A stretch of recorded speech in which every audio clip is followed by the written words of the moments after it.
بسم اللہ الرحمن الرحیم۔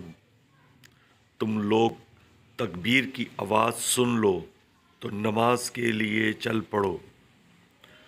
ابو ہریرہ رضی اللہ تعالیٰ عنہ سے آپ صلی اللہ علیہ وسلم نے فرمایا، تم لوگ تکبیر کی آواز سن لو تو نماز کے لیے چل پڑو۔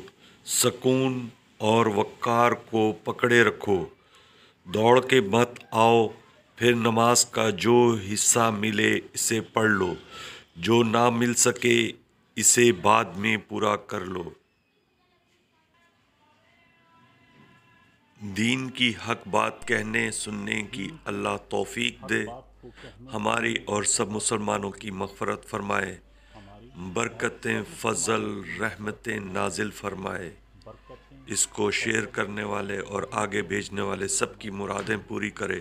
اسے صدقہ جاریہ سمجھ کر اپنے دوستوں کے ساتھ شیئر کریں۔ جزاک اللہ۔ اللہ سب کو خوش رکھے، امن میں رکھے۔ دین کی حق بات کو کہنے